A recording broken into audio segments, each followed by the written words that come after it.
जनवरी आने वाला जो 26 जनवरी है, इसके लिए मैं अपने पूरे देशवासियों को, बिहार वासियों को और शहर वासियों को और अपने वार्ड के वासियों को बहुत बहुत शुभकामनाएं देता हूं। और प्रोटोकॉल का पालन करते हुए जो देश में अभी फिर से तीसरी लहर महामारी कोरोना का जो लहर चल रहा है, इसको देखते हुए सरकार ने जो भी गाइडलाइन जारी किया है, उसी हिसाब से मैं हर्षो उल्लास के साथ अपने शहर, अपने वार्ड, अपने जिला और बिहार के वासियों और देश के वासियों से आग्रह करता हूँ और गुजारिश करता हूँ कि 26 जनवरी को हर्षोल्लास के साथ मनाएं और गाइडलाइन का पालन करें। इसी के साथ मैं सारे लोगों को शुभकामनाएं देता हूँ।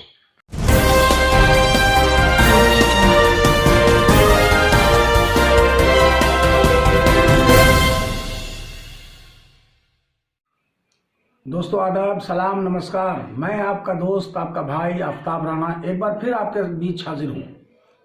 न्यूज़ 81 भारत के विशेष प्रोग्राम गुफ्तगू के दौरान आज मैं उस शख्सियत से बात करने जा रहा हूँ जिसने शीशे के साइबान में कहा कि एक ऐसी बातें जो मैं अगर बोल दूं तो आपको थोड़ा मजा कमजोर है, मैं उन्हीं की ज़बानी आपको सुनाऊंगा। लेकिन 20 साल के बाद उनकी फिर एक किताब आई, अजनबी समाअतें। एक ऐसी शख्सियत जिनके एक शेर पे हिंदुस्तान के बड़े बड़े शोरा कहते हैं कि दिल नहीं भरा, और सुनाइए और सुनाइए और सुनाइए। और सिर्फ उनका एक शेर मैं उनके इंट्रोडक्शन के लिए पेश कर दूं कि तुम जुलेखा के निगाहों की निगहबानी करो, हमने यूसुफ मिस्र के बाजार तक पहुंचा दिया। और ये अजीम शख्सियत कोई और नहीं, औरंगाबाद शहर के एक बोरिया नशीं, खानकाही मिजाज के फकीर सिफत इंसान जनाब निज़ाम कादरी कुरैशी की है, जो ये कहते हैं कि शय कोई जद से जब निकलती है, छिपकली जाविया बदलती है। 81 भारत के देखने वाले तमाम लोगों को एक बार फिर मैं बताऊं, इस विशेष कार्यक्रम गुफ्तगू में आज हम बात करेंगे जनाब निज़ाम कादरी कुरैशी से। निज़ाम भाई, सबसे पहले तो अस्सलाम वालेकुम। वालेकुम रहमतुल्लाह व बरकातहू। छोटी छोटी बातें करेंगे हम लोग, क्योंकि मैं बड़ा आदमी हूं नहीं। आपने शायरी कब शुरू की और शायरी शुरू करने की वजह क्या हुई? शायरी मैंने लगभग 1970 से शुरू की, और वजह यह है कि जब आदमी अपने दिल की बात समाज को नहीं कर सकता है खुल्लम खुल्ला, तो वो हादसा, वो बातें वो उसके दिल में आके बैठ जाती हैं। तो उसको निकालने के लिए वो अशार कहे, नज़्म कहे, और भी रुबाई कर सकता है, कुछ भी कर सकता है। तो वो अपने दिल की बात सामने ला के रख देता है, जो बबागुद हल सबके सामने समाज में नहीं कर सकता है। ये होता है। मुझे तो इस बात में आपका वो शेर याद आ रहा है कि मैंने अपने दिल की बात यार तक पहुंचा दिया। हाँ, मैंने दिल की बात अपने यार तक पहुंचा दिया, और यार ने उस राय को अगियार तक पहुंचा दिया। तो मैंने जो दिल में उठने वाले फफोलों को समाज तक पहुंचाने के लिए आपने शायरी को अपनाया। मैंने शायरी को मैंने अपनाया इसलिए कि हमको अपने दिल की बात कहनी थी, और शुरू से ही मेरी तबीयत रुझानी, मेरा रुझान वो एक तरह से कहिए कि बड़ा तीखा बन रहा, बड़ा तंज आमेज रहा है। शुरू से ही हमने किसी को नहीं छोड़ा। जो हम मेरे सामने आया, जो हाथ से जो वाक़े सामने आते हैं, हम उसको कलमबंद करते हैं, और कलमबंद करके उसको शेर में कहते हैं, और समाज के सामने आते हैं। और जो किताब की शक्ल में हमने देखा, पहला मेरा शेरी मजमुआ, गज़लों का मजमुआ शीशे का साइबान आया, तो मैंने उसमें कहा था कि जब चिलचिलाती धूप का मैंने गिला किया, जब चिलचिलाती धूप का मैंने गिला किया, शीशे के साइबान में ठहरा दिया गया। तो ये दिल की बात थी। जब कहीं कोई पूछने वाला नहीं होता है, तो आदमी अपने दिल की बात कहता है, उस शेर की शक्ल में कहे, अफसाने की शक्ल में कहे। उर्दू इस्तेमाल की जाती है, और उर्दू हमारी सकाफत है, हमारी तहजीब है, और उर्दू की तरवीज के ही लिए आदमी ये काम करता है। लेकिन उसमें अपना भी नाम उजागर और मकबूल हो जाता है। ऐसा है कि अब तो आप पूरे हिंदुस्तान और हिंदुस्तान के बाहर भी जाने पहचाने जाने लगे हैं। आपका नाम देश और विदेश के तमाम बड़े शोरा में है।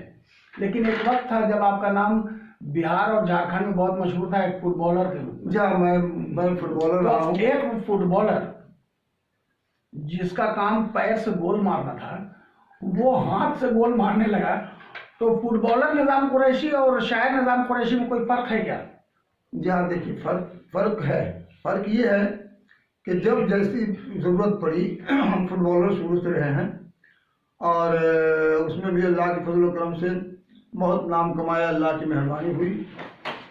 समझिए कि बिहार के टीम से हमने जो सिलेक्शन हुआ था बिहार का, उसमें मेरा सिलेक्शन हुआ था। मैं गया था, मैंने मैच भी खेला था। लेकिन उर्दू अदब से का ताल्लुक जो मेरे दिल के गोशे में कहीं पे था, और वो रफ्ता रफ्ता फुटबॉल की दुनिया से हट करके जब तन्हाई में हम आते थे तो वो चिराग रोशन हो जाता था। और उस चिराग के रोशन होते ही हम शेर कहने लगते थे, और वो शेर को इकट्ठा करके शीशे के सायान की शक्ल में मैंने दुनिया के सामने रखा। नहीं, जैसा कि हमें मालूम है कि आप जो शायरी करते हैं बड़ी तीखी होती है और किसी न किसी के दिल पर बड़ी ज़ोर से चोट लगती है। लेकिन इन सब के बाद भी आपके शेर को अगर बहुत गहराई से पढ़े आदमी तो तसव्वुफ की खुशबू मिलती है। इसकी क्या वजह है? देखिए, है क्या, आदमी के अंदर तमाम तरह की चीज़ें अल्लाह ने रख दी हैं, और जो चीज़ चाहता है वो अगर कोशिश करता है तो उजागर हो जाती है और वो दुनिया के सामने आती है। हम खानकाही हैं, हम कादरी हैं। हमने बेशुमार मनक़बत सैयदना पाक की शान में कही है। वो उसका एक मशहूर शेर मनक़बत का है कि हजर मदीने में बगदाद में शाखें लेकिन महक रहा है मुक़द्दस गुलाब की जल। ये मैंने मनक़बत का शेर कहा, और पूरी मनक़बत पूरा 6-7 शेर उसमें है। और भी बहुत सारी मनक़बत मैंने कही है जो आपको अजनबी समातें जो है किताब उसमें मिलेगी, और शीशे के सायान में भी मिलेगी। हमने मनक़बत भी कही। तो चूँकि मेरा वहाँ से ताल्लुक़ है जी, और हम मुरीद हैं, तो जाहिर है कि ये भी शोभा मेरा जो है तो रोशन होना चाहिए, इसलिए मैंने उसको भी अपनाया।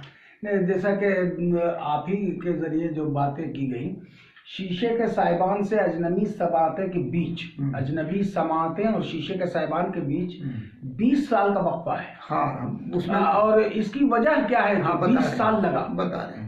हुआ ये कि मैंने जब वो किताब शीशे का साइबान मंजर-ए-आम पे लाई, तो उसके बाद ऐसा महसूस हुआ कि मैंने बहुत बड़ा काम कर लिया, अब मैं थक गया हूँ, इसलिए मैंने खामोशी इख्तियार कर ली। और कुछ अदबी जो नशस्तें हुआ करती थी, जो इदारे यहाँ हैं, उनका तौर तरीक़ा भी हमको अच्छा नहीं लगा, इसलिए मैंने लगभग 15-16 साल बिल्कुल अपनी ज़िंदगी को अदब से अलग कर लिया। लेकिन कुछ साल पहले, 3-4 साल पहले, यहाँ के जो शेर कहने वाले जो शायर हैं, वो उन लोगों ने हमसे बहुत गुजारिश की, इल्तिजा की और बहुत कुछ किया उन्होंने। तो हमको खींच करके घर से ले गए कि नहीं, आपको चलना है। तब मैंने फिर 3-4 साल से शुरू किया शायरी, और 3-4 साल में अजनबी समातें आ गई। और तीसरा मजमुआ जो मेरा बिल्कुल तैयार है वो है एहसास के जीने, बिल्कुल तैयार है वो, मसौदा एकदम तैयार। एहसास के जीने, एहसास के जीने तीसरी किताब आने वाली है। हाँ। आप देखिए, हर आदमी का एक रोल मॉडल होता है। जैसे मेरा रोल मॉडल मीर भी हो सकते हैं, गालिब भी हो सकते हैं, राहत इंदौरी भी हो सकते हैं। तो आपके शहर में कोई रोल मॉडल था कि नहीं? मेरे शहर में मेरा रोल मॉडल तो शुरू से रहा है। कौन है? अब बताते हैं। मैं मुनादिर हसन साहब, प्रोफेसर मुनादिर हसन, ये हमारे समझिए कि एक तरह से सरपरस्त थे, और बड़े उर्दू के बड़े माहिर, बहुत जानने वाले, बड़े लतीफ़ जहन के आदमी थे, बड़े नेक थे, और हमको मशवरा देते थे और मेरा हौसला बढ़ाते थे, हौसला अफजाई हमेशा करते थे। यहाँ तक कि पाकिस्तान से कुछ लोग आए थे तो उन्होंने कहा कि ए निज़ाम सुनो सुनो सुनो, मैं जा रहा था कहीं शादी का फंक्शन था, ए निज़ाम सुनो सुनो सुनो। मैं गया, तब चूंकि मेरे उस्ताद थे, सरपरस्त थे, उनकी बात माननी थी। उन्होंने कहा बैठो बैठो बैठो, देखो ये पाकिस्तान से इनको गज़ल सुनाओ। तो मैंने उनको गज़ल सुनाया, उन्होंने बहुत सराहा हमको, बड़ा खुश तबीयत हुई। और उन्होंने कहा कि देखो ये औरंगाबाद का शायर है, नोट कर लो जो कैसा शेर कहता है, ये हमको याद है आज तक। तो आपके पहले उस्ताद हुए प्रोफेसर मुनाजिर अहसन साहब। जब वो उस्ताद कहिए चाहे सरपरस्त कहिए, हमने वो अपने मशवरा करते थे नादिम बल्खी साहब से भी। वो हमारे डाल्टनगंज के, वो भी हेड ऑफ डिपार्टमेंट थे अपने यहाँ कॉलेज में, तो उनसे भी हमारे ताल्लुकात थे। यहाँ तक कि जब मैं मुशायरा पढ़ के लातेहार से आ रहा था तो डाल्टनगंज उन्होंने रोक लिया हमको और कहा कि आजकल तुम्हारी एक शाम निज़ाम कुरैशी के नाम होगी, सो तुम रुक जाओ। मैं वहाँ रुक गया तो उन्होंने नशस्त बुलाई, मुशायरा का इनकाद किया और हमने वहाँ शिरकत की और हमको बहुत नवाजा गया वहाँ। ऐसा है निज़ाम भाई, देखिए अब एक पर्सनल थोड़ा सा मैं हो रहा हूँ आपसे। आप फुटबॉलर थे, आप इलेक्ट्रिसिटी बोर्ड में एक वरिष्ठ क्लर्क थे जी। ये फाइलुन मुतफाइलुन कहाँ से पढ़ा आपने? देखिए, शेर कहना और फाइलुन मुतफाइलुन पढ़ना दो अलग चीज़ है। फाइलुन मुतफाइलुन पढ़ने से आदमी शेर नहीं कह सकता है। शेर वो कहता है जिसको औज़ान मालूम है, शेर के औज़ान मालूम है, उसमें जाना चाहिए। लेकिन शेर कहना अलग बात है। अब जिगर साहब थे, कहाँ फाइलुन मुतफाइलुन जानते थे। रम्ज़ अज़ीमाबादी थे, कहाँ फाइलुन मुतफाइलुन पढ़ते थे, जानते थे। लेकिन शेर कहते थे जिसका जवाब नहीं होता था। हाँ, आपने सुना, शेर वही कह सकता है जिसको शेर के औज़ान और बहर की जानकारी हो। फाइलुन मुतफाइलुन जानने से शेर कहना जरूरी नहीं है, शेर कहने के लिए फाइलुन मुतफाइलुन का जानना जरूरी नहीं है।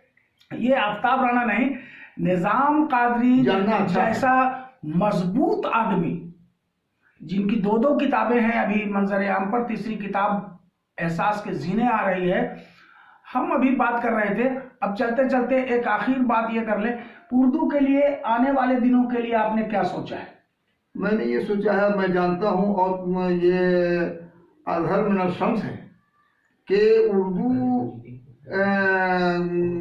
जहाँ से निकली है, जहाँ से पैदा हुई है, वो इदारा है।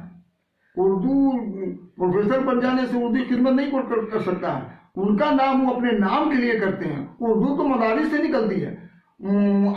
आमद, आना, गुफ्तन, कहना, ये यहाँ से चलती है उर्दू। और ये मदारिस में बच्चों को पढ़ाई जाती है किताबें। और यहाँ से पढ़ते पढ़ते पढ़ते वो 7वां 8वां 10वां फौकानिया मौलवी आलिम फाजिल करते हैं। ये उर्दू वाले हैं, ये उर्दू यहाँ से निकलती है। ये सब जितने लोग शोर मचाते हैं कि हम उर्दू वाले, एकदम सरासर झूठ बोलते हैं। इनको उर्दू को इनसे कोई फायदा नहीं है। मैंने शेर कहा है, शेर तो किताब में है, नहीं तो हम अभी आपको सुना देते, समझ गए। इनसे कोई फायदा नहीं है। ये उर्दू की रोटी खाते जरूर हैं, ये उर्दू की रोटी खाते हैं, अल्लाह इनको मुबारक करे। लेकिन ये अच्छा एक चीज़ और मिल गई है इन्हें, ये सरकारी जो एड्स मिलते हैं उर्दू की तरक्की के लिए, ये मुशायरा इनकाद करा देते हैं, ख़त्म हो गया। उर्दू के लिए क्या करना है इसके बारे में कुछ नहीं बताते। बगैर मदारिस के उर्दू फिर से खड़ी नहीं हो सकती है। बगैर मदारिस के उर्दू खड़ी नहीं हो सकती, इसलिए मदरसे के बच्चों पर ध्यान देना होगा। मैं चाहूँगा निज़ाम सर कि आप अपनी दोनों किताबें हमारे दर्शकों के लिए सामने ले आएं, ताकि मैं उनको बता सकूं कि ये शीशे का साइबान है और ये अजनबी समाअतें हैं। ऐसे जी, पहले उस तरफ दाहिनी तरफ कर दीजिए शीशे का साइबान को। ये शीशे का साइबान है जो आज से 20 साल पहले आई थी। ये अजनबी समाअतें हैं जो अभी कुछ दिनों पहले आई है, और बस कुछ दिनों के बाद तीसरी किताब भी एहसास के जीने आने वाली है। आप अभी देख रहे हैं 81 भारत का ये विशेष प्रोग्राम जिसका नाम है गुफ्तगू। अपने दोस्त आफ्ताब राणा को दीजिए इजाजत। हाँ, रुकिए, सब्सक्राइब किया क्या? नहीं किया? मैंने पिछले बार भी आपको कहा था, फिर कह रहा हूं, मेरा चैनल सब्सक्राइब करें और देखते रहें 81 भारत। और उसके तमाम विशेष कार्यक्रम, जिसमें से एक कार्यक्रम है गुफ्तगू। सभी जिलावासी एवं नगरवासियों को 26 जनवरी की गणतंत्र दिवस की बहुत बहुत हार्दिक शुभकामनाएं एवं बधाई। और मैं नगरवासियों से यही अपील करूंगा इस 26 जनवरी के शुभ अवसर पे कि कोरोना काल का गाइडलाइन के हिसाब से, सरकार के गाइडलाइन के हिसाब से आप लोग अपना कोई भी कार्य कीजिए, कोई भी काम कीजिए और पूरा कोरोना गाइडलाइन प्रोटोकॉल का पालन कीजिए।